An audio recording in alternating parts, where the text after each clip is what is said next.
नमस्कार, मैं सुषमा कुशवाहा, उच्च माध्यमिक शिक्षक, PM Shri higher secondary school Tamsar, विकासखंड कुसमी, जिला सीधी, मध्य प्रदेश।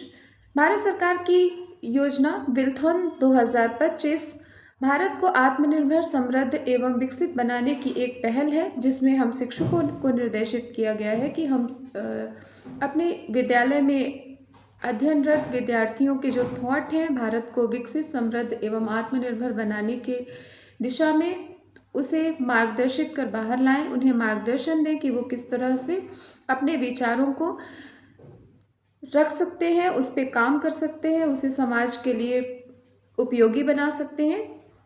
इस दिशा में कार्य करने हेतु मैंने और मेरे विद्यालय के रिस्पेक्टेड प्रिंसिपल सर ने विद्यार्थियों को समृद्ध भारत टॉपिक पर, समृद्ध भारत के लिए फसल चक्रण टॉपिक पर उन्हें मार्गदर्शित किया है। हमारे विद्यार्थियों ने कार्य किया है, एक मॉडल बनाया है जो प्रस्तुत है।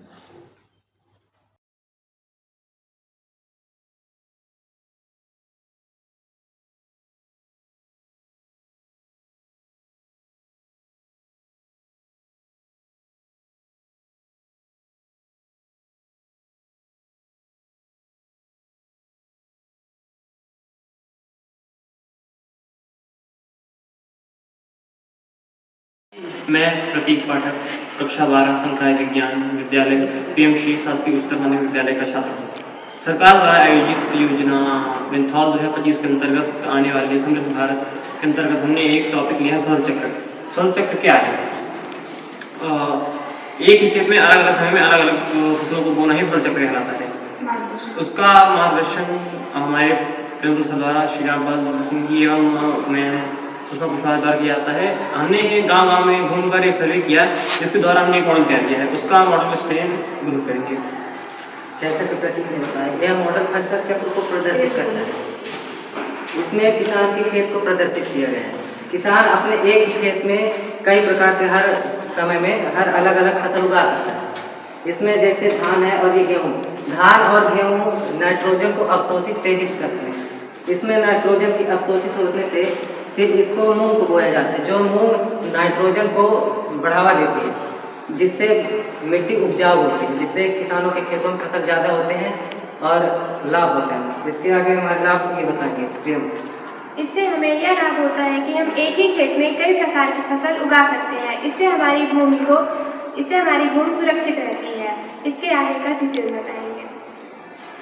जैसा कि यहाँ प्रियम ने बताया कि किसानों को बहुत लाभ होता है, उससे हम पर्यावरण संरक्षण भी कर सकते हैं, जैसे कि रासायनिक खादों का उपयोग कम करके और फसल चक्र को अपना करके एक समय में, मतलब एक ही भूमि में कई फसलें एक समय में कई फसलें एक ही भूमि पर बोई जा सकती है। इसके आगे संजय बताएंगे। फसल चक्र अपनाना खेती की तकनीकी ही बल्कि धरती, मिट्टी और भविष्य का रक्षा का भी तरीका है।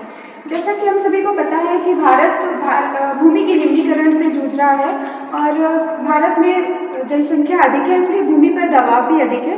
तो इस समस्या के समाधान के लिए हम फसल चक्र को अपना सकते हैं। फसल चक्र से होगा ये कि कम भूमि के एक ही टुकड़े पर कई फसलें ली जा सकती हैं और साथ ही इसमें पर्यावरण को सुरक्षित भी रखा जा सकता है। जैसे कि हमने धान और गेहूँ बोया और इसके साथ भी हम जैसे कि दलहन फसलों को ले सकते हैं, जिसके कारण के नाइट्रोजन की फिक्सेशन जो होता है वो सही रहेगा।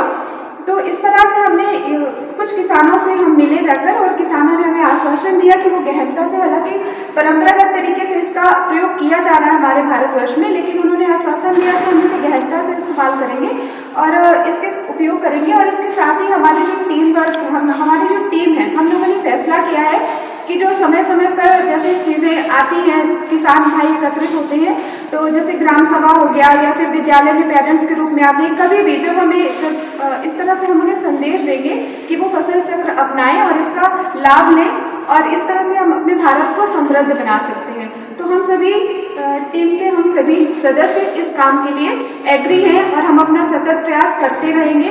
धन्यवाद।